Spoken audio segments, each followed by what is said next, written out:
while Donald Trump wants to repeal Obamacare, President Biden and Vice President Harris are fighting to protect it. The reason I and so many other young people have peace of mind knowing we can stay on our parents' health insurance until we are 26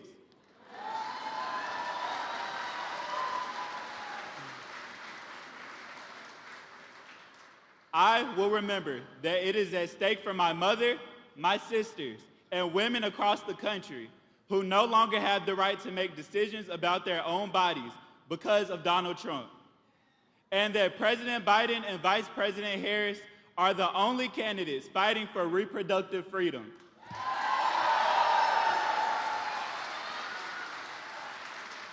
Most importantly, I'll remember who lies and who tells the truth.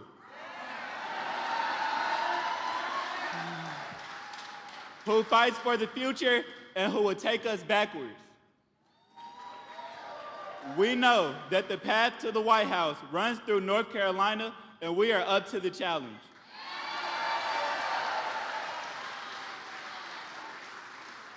All of us in this room are going to be critical in sending President Biden and Vice President Harris back to Washington so they can continue fighting for our communities, and I look forward to working hard alongside all of you to make it happen.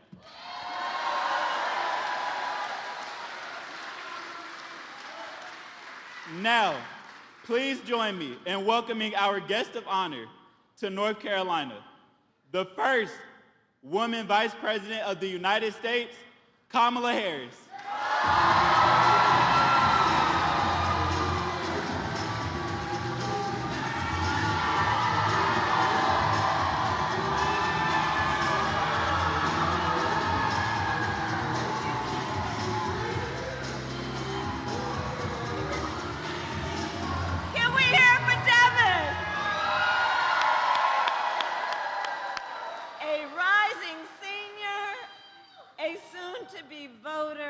One of our nation's incredible young leaders. Devin, you are spectacular.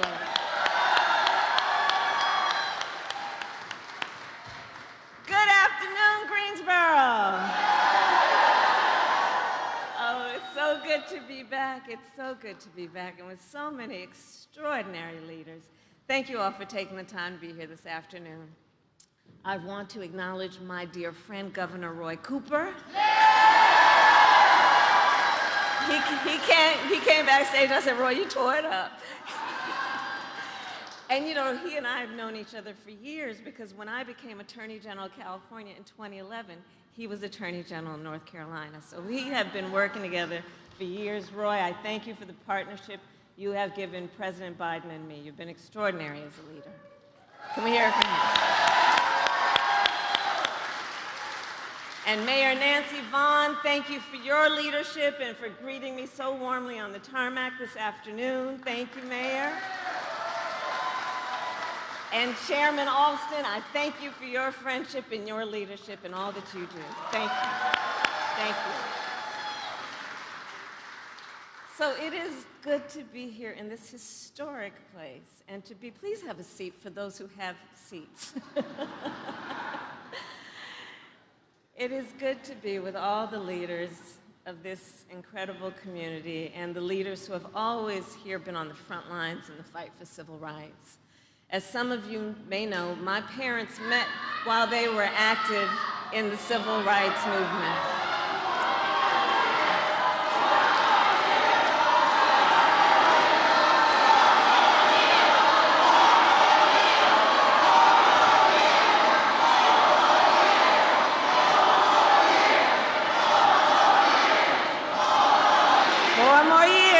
That's what we're looking forward to. So as I was saying, this is an extraordinary community of people who have always fought for civil rights and for the rights of all people to speak when it is their turn to speak.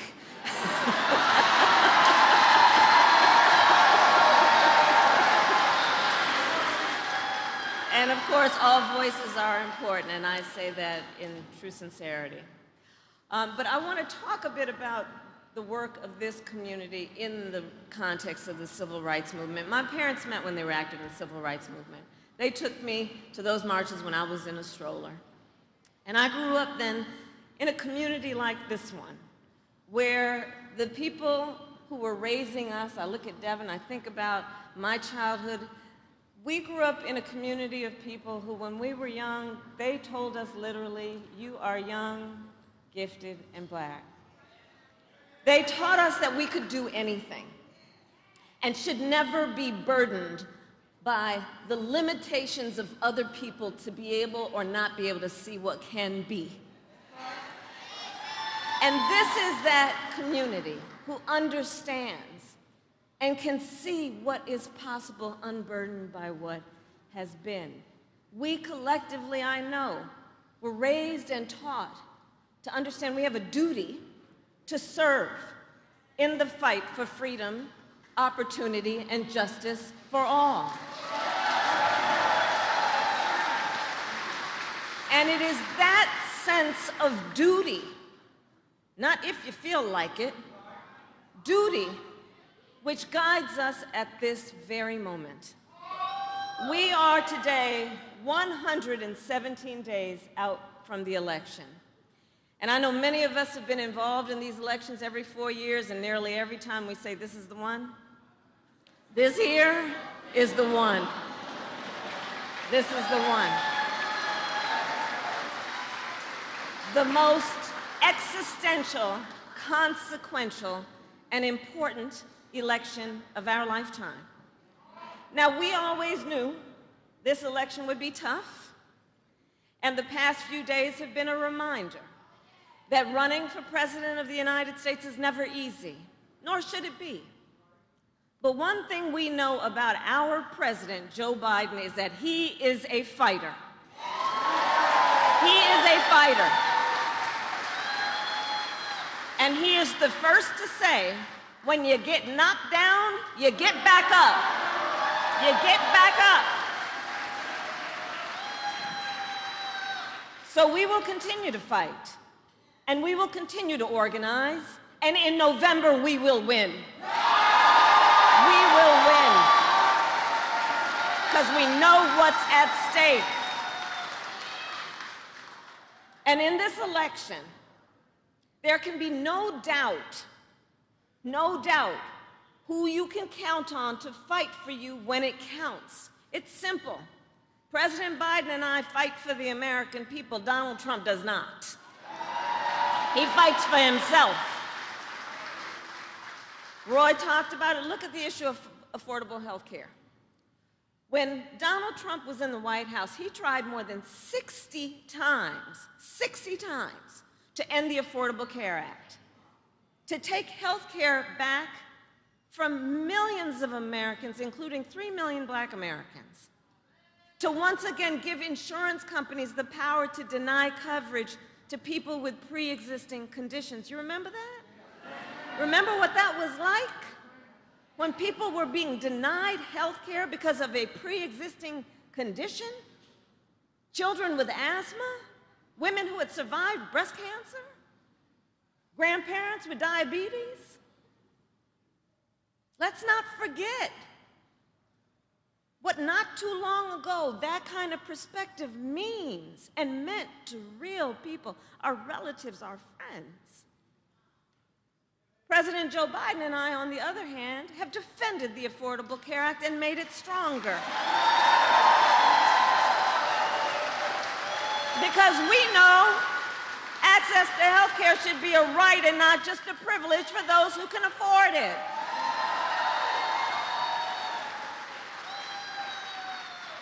With your support, we also have the strength to finally take on big pharma and lower the cost of prescription drugs.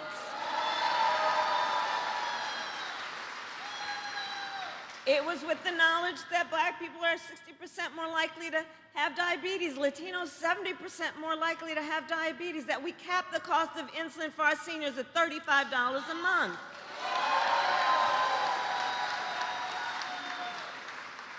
Because we listened and heard and are clear about who we represent. We are finally making it so that medical debt can no longer be used against your credit score.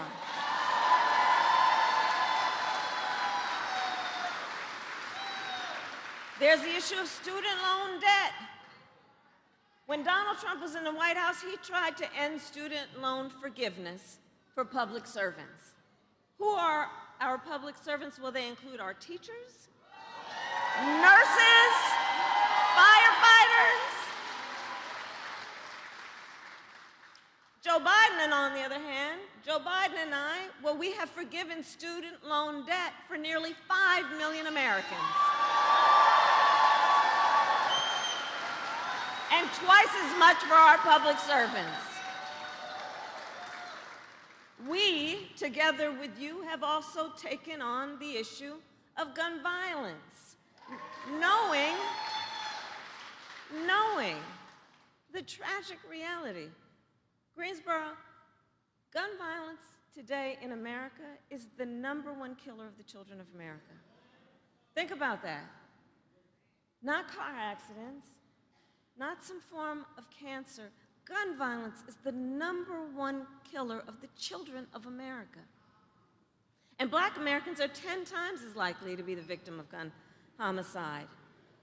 You know, over the years, you all know as a former prosecutor, over the years, I have held the hands of far too many mothers and fathers and tried to comfort them after their child was killed by gun violence, both in mass shootings and what we call everyday gun violence. So Joe Biden and I decided to prioritize this issue, and to address this crisis, we passed the first major gun safety law in nearly 30 years. A bipartisan law to strengthen background checks. We created the first White House Office of Gun Violence Prevention, which I lead. We invested $1 billion to hire mental health counselors in public schools to help heal the mental trauma of gun violence.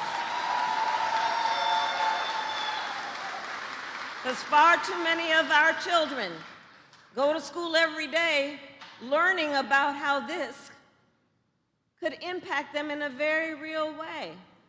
Last fall, I did a tour speaking with Gen Z. I love Gen Z. And I'd ask them, raise your hand if you have ever had to, in schools, anytime between kindergarten and 12th grade, I'd ask them, have you had to endure an active shooter drill? And to the older adults here, I will tell you it is bone-chilling when they respond. Almost every hand went up. These are very real issues. On the other hand, Donald Trump opposed reasonable gun safety reforms and cut funding for gun violence prevention. We simply know we cannot count on Donald Trump to help keep America and Americans safe, not here at home and not on the world stage. And yes, I am also talking then about national security. This week, our president, Joe Biden, is hosting more than 30 global leaders in Washington, D.C. for the NATO summit. Now, NATO is the greatest military alliance the world has ever known.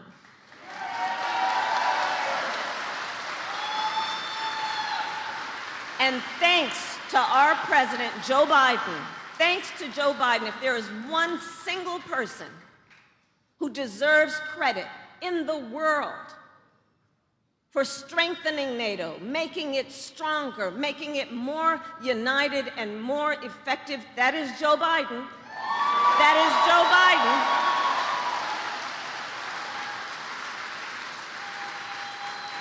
And having made it more effective, then together with our allies around the globe, we are standing up to the dictator Putin. All to ensure America is strong and Americans are safe.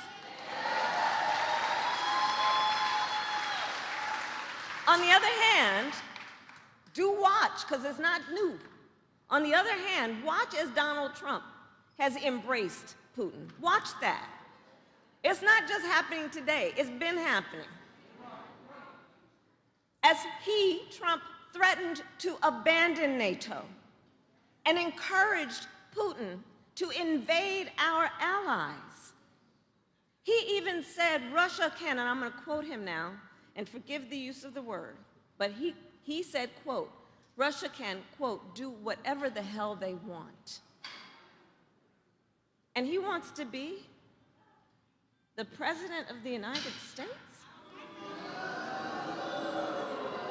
And understand, as Trump bows down to dictators, he makes America weak. And that is disqualifying for someone who wants to be Commander-in-Chief of the United States of America. That is disqualifying.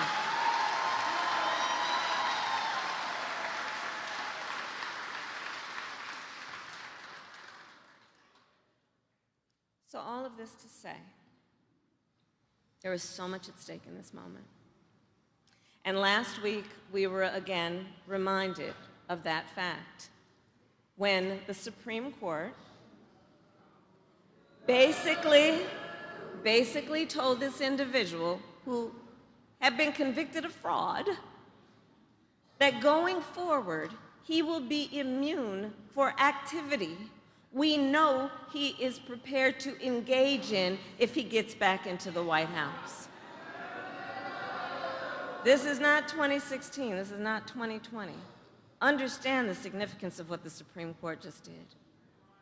And consider that in the context of the fact that Donald Trump has openly vowed, if reelected, he will be a dictator on day one. That he will weaponize the Department of Justice against his political enemies, round up peaceful protesters and throw them out of our country, and even, and I will quote, terminate the United States Constitution. Let us be very clear. Someone who suggests we should, quote, terminate our Constitution should never again have the chance to stand behind a microphone and never again have the chance to stand behind the seal of the President of the United States of America.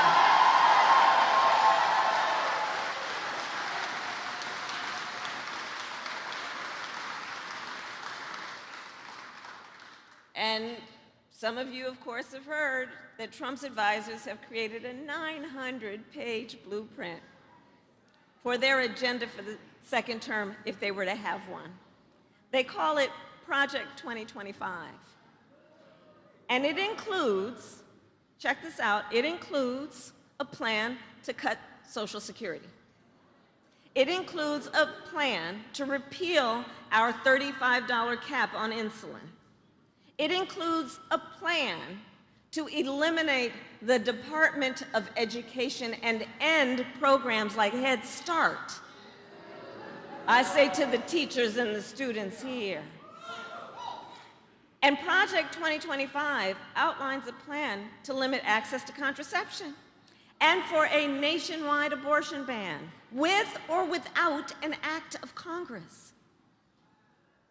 And on the topic of reproductive freedom, I know we all agree, one does not have to abandon their faith or deeply held beliefs to agree the government should not be telling her what to do with her body. If she chooses, she will talk, if she chooses, with her pastor, her priest, her rabbi, her imam, but not her government telling her what to do. If implemented, Project 2025 would be the latest attack in Donald Trump's full-on assault on reproductive freedom, because we remember then President Donald Trump handpicked 3 members of the United States Supreme Court because he intended for them to undo the protections of Roe v. Wade, and as he intended, they did. Now, over 20 states have Trump abortion bans. Now, in the South, where the majority of black women live, Every state except for Virginia has a ban, many with no exceptions even for rape or incest. And Trump proudly takes credit for overturning Roe.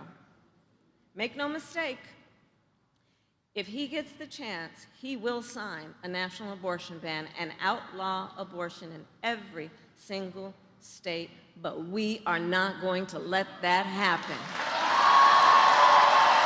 We are not going to let that happen because we have worked too hard and fought too long to see our daughters grow up in a world with fewer rights than our mothers.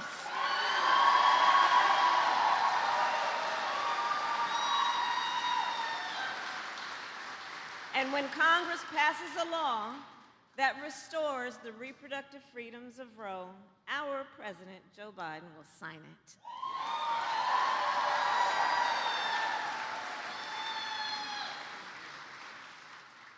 So ultimately, in this election, we each face a question. What kind of country do we want to live in? That's the question being posed to each one of us. Do we want to live in a country of freedom, compassion, and rule of law, or a country of chaos, fear, and hate? We each, and here's the beauty in this, we each have the power to answer that question. We have the power. In North Carolina, we were born for a time such as this. We were born for a time such as this. If the Supreme Court says the laws do not apply to Donald Trump, if extremists in Congress continue to bow down to him, if people like Mike Pence are not around to stand up to him, our last line of defense is the ballot box. Your vote, your voice. We, the people, have the power. So today I ask North Carolina, are you ready to make your voices heard? Do we believe in freedom? Do we believe in opportunity? Do we believe in the promise of America? And are we ready to fight for it? And when we fight, we win. God bless you, and God bless the United States.